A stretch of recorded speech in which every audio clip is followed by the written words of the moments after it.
So here's my question. I read this police report. Why are you hitting on your mom?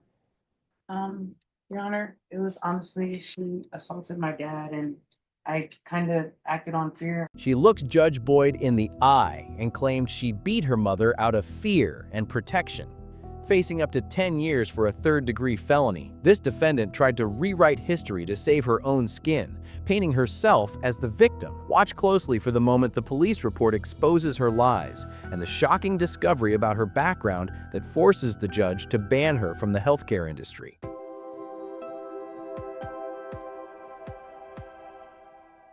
Are you Patricia Adams? Yes, ma'am. Did you understand you're charged with assault, family, household, or member with a previous assault conviction? That's a third-degree felony. Range of punishment is anywhere from 2 to 10 years in prison and up to a $10,000 fine. If you have a plea bargain agreement with the state, the court does not have to follow your plea. If for any reason the court does not follow your plea and gives you more than you bargained for, the fact that you entered a plea will not be used against you and you will be allowed to withdraw your plea. Did you understand? According to the plea, there's a $1,500 fine. State recommends deferred adjudication. There's an affirmative finding of family violence, and there's to be no contact with the complainant. Did you understand with an affirmative finding of family violence, you're not allowed to own or possess any weapons or ammunition? Yes, ma'am. Did you understand with an affirmative finding of family violence, you're not allowed to be designated as primary custodial parent? Did you understand that to be the entirety of your plea? Yes, ma'am. Defense, is that the plea? That's correct. Your State, Honor. is that the plea? It is, Your Honor. Outside the agreement, the state is recommending that your deferred adjudication be for a term of 3 years, 150 hours of community service restitution, the HMAC and TAP evaluation, and follow all recommendations. Did you understand those are recommendations from the state and the court does not have to follow those recommendations? All right, what is HMAC? Hostility Management Area Control. All right, people love their acronyms, right? In speaking with probation, I probably should have spelled it out. No. I always like to know. I didn't know what it was either, Your Honor. Okay, If we want to go off record real quick, I can probably. I'm sorry. If we want to go off record real quick, I can probably explain what it is to answer. Oh, no, I know what the anger and hostility course is. I just didn't know those were that was the acronym. Okay. So, all right. My motto is always, if you don't know something, ask. I always tell my students, what's a dumb question is not asking, is the unasked question. Everything else, we're finding out information. So I've learned something new today. All right, so to the offenses charge, how do you plea? No contest. All right, state any evidence? Yes, Your Honor. At this time, state offers into evidence State's Exhibit 1 with all attachments. Any objection? No objection, Your Honor. All right, and state, have you spoken with the complainant? We've attempted to, Your Honor. All right, state, you may be excused. Thank you very much. All right, after reviewing state's exhibits 1 and attachments, the court will find there is sufficient evidence to find you guilty. The court will defer finding of guilt as you apply for deferred adjudication. Are we proceeding with sentencing? We are, Your Honor. I do have one ask. Yes. Ms. Adams is in yellow because she recently had a baby a month ago at the Mhm. jail. So she's currently not working right now. We were wondering if the court would be consider probating any of that fine, 1,500. That was my big ask because she's getting back on her feet as far as, once she's out. And we're asking the court to grant her application for deferred and to allow her to do the TAP evaluation outside of jail. All right, I'll probate the entire fine. So here's my question. I read this police report. Why are you hitting on your mom? Your Honor, it was honestly, she assaulted my dad and I kind of acted on fear, heard my dad screaming, so that's the reason why I kind of assaulted my mom. Well, that's not kind of, and it doesn't Well, mention that in honestly. here. And what, your father, is that Mr. Adams? Yes. All right, that's not what he says in this police report. Well, that's what happened in the true situation. Listen to that. She claims she hit her mother out of fear to protect her father. She is looking the judge in the eye and twisting the narrative. She thinks if she plays the scared daughter card, the court will ignore the violence. Why are you living with them? At the time I was staying with them because my dad had lost his Social Security and my mom was the only one that had Social Security and I was trying to be my dad's provider. So that was that situation and money became an argument in that. No, that's not what she's saying. She's saying you wanted to lay in bed with her, and she said no. Your Honor, I have my own air mattress. I didn't have to lay with my mom. So, I mean, do you want a jury trial? Because it's sounding like counsel, she's saying none of this is true, because in the report, it says that your mother had a swollen, busted, and bloody lip, that the officer immediately noticed it. She declined medical attention, and she stated that you had been staying at the motel with them. Victim states that you and her do not get along. It says that you went to lay in the same bed as the victim, and the victim told you to get up and move, and that caused an argument. Here comes the truth. Judge Boyd pulls the police report and the defendant's story falls apart. It wasn't self-defense. It was a tantrum over a bed. She punched her mother in the face because she was told no. Victim stated that she attempted to leave the location multiple times, but the suspect, that's you, was not allowing her to walk out the room. Suspect pushed victim multiple times away from the door, then punched her in the face one time with a closed fist. Suspect then grabs the witness's cell phone from the bed and fled the location. Witness 1 witnessed the assault and stated that suspect did push the victim and punch her in the face. Witness is disabled and bedridden. Victim provided information on suspect, and after running her information through CAD, it was determined she had a prior conviction of family violence. Then, are you saying that you didn't take your father's cell phone? It was mine, and I had literally just got paid that day, so that's the only reason why I took my phone back. All right, they're saying it's his phone because they said, I contacted the suspect over the phone with the phone number provided that was witness's cell phone. And it says, you state, I'm not coming back to the location, and I did not assault the victim. And it says in here that you told them that the victim purposely hit herself to make it look like she was assaulted.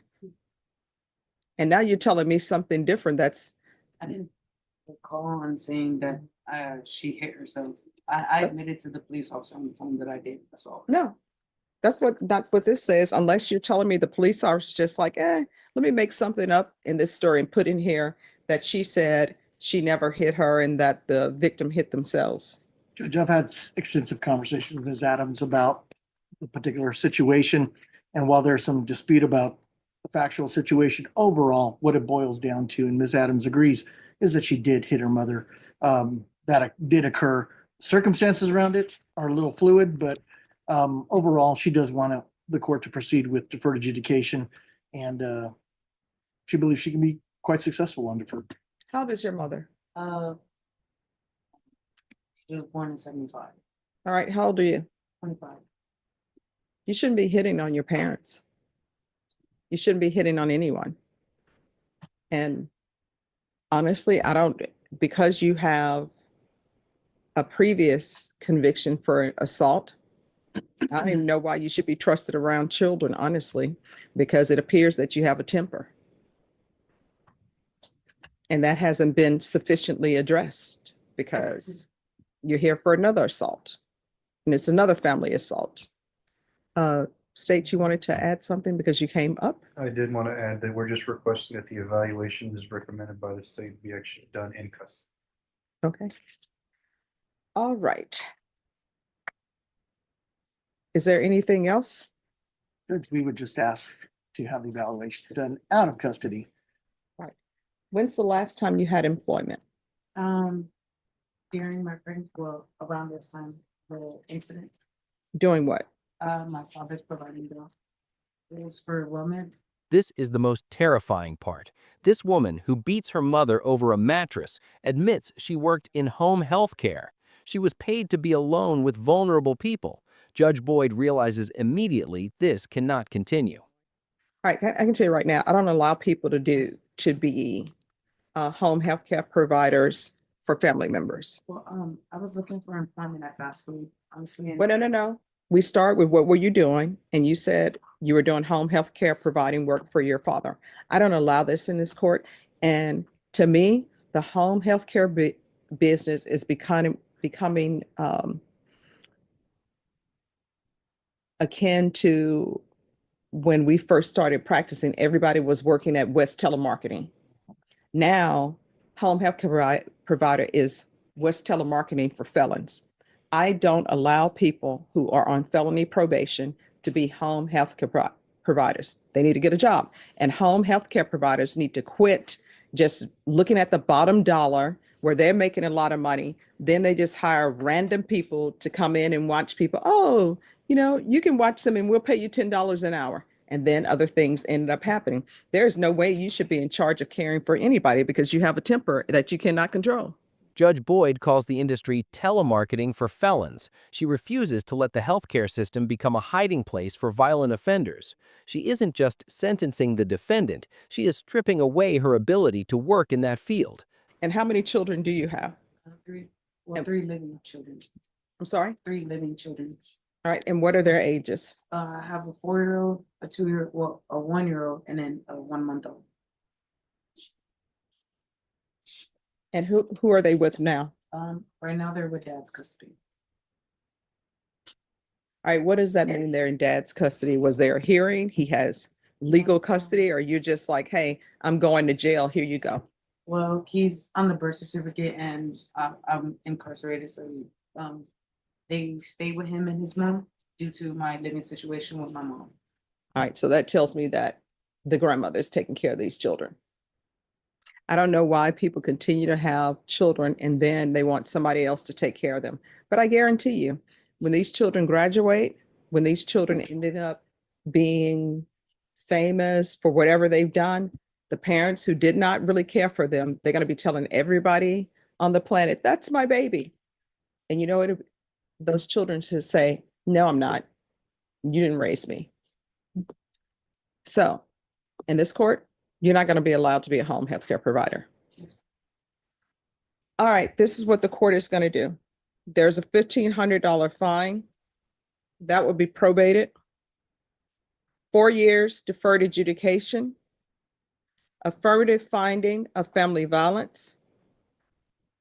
There's to be no contact with Norma Casillas, Caslallas, and Tori, Tory Adams. There's to be no unsupervised contact with minors. Proof of employment within 45 days of release. There's to be no employment as a home health care provider or with minors. And there's to be no employment in the healthcare field at all. So these schools where people go to and they're there for 3 months and they learn how to take blood, not allowed. You understand? Yes, ma'am. There's going to be 150 hours of community service restitution. I'm going to order parenting classes. Once that's complete, 50 hours will be deemed satisfied. How far did you go in school? I got my GD. All right, what are you planning on doing with the rest of your life? Honestly, working and taking care of my kids. All right, I'm going to order, if she completes trade school, 100 hours to be deducted. I'm not requiring you to get a trade school certification, but if you do 100 hours to be deducted, otherwise you're going to be picking up trash off the side of the road in the heat of San Antonio. HMAC, the Batter's Intervention Program, TAP evaluation in custody, follow recs, field visits 1 time per month until further notice. Regular reporting by Zoom or in person, and regular random UAs. Probation, is there anything else? Judge, I just wanted the hostility management aggression control course. It is a form of the BIPP course. Mhm. Both of them do have a good amount for Which do you think would be most appropriate for her? the hostility management aggression control. All right, so then I will not order the BIPP. Probation, is there anything else? No. Is there anything else you need from the court in order to be successful? No. All right, we can go off the record. Here's the thing. Beating up your parent Never a good thing. If you feel as though your parent has not been the best of parents to you, you're an adult. That means that, you know what, mom, dad, you were not a parent to me. So I'm no longer going to have any contact with you. But to fight with your parent, that's a no-no. Think about it. What if one of your children were to start beating you up? It's not a good thing. You need to watch the movie called Imitation of Life. It's not so much about her being physically abusive to her mom, but she was emotionally abusive to her mom. Then when her mom dies, guess what? She is running down the street, crying, telling everybody who will listen, that's her mom. We only have our parents for a small window on this planet. And trust me, if your parents are here till they're 100, it's still never enough time. So you're going to have to change your ways. You understand? All right, good luck to you. The defendant received deferred adjudication, but with a life-changing condition. She is banned from working in home health care, banned from working with children, and must complete parenting classes. This was a victory for common sense. Judge Boyd recognized that you cannot have a violent temper and care for the vulnerable. She prioritized public safety over the defendant's paycheck. The judge effectively fired this woman from her career to protect the public. Do you think the judge was too harsh, destroying her livelihood, or did she get exactly what she deserved? Let me know in the comments.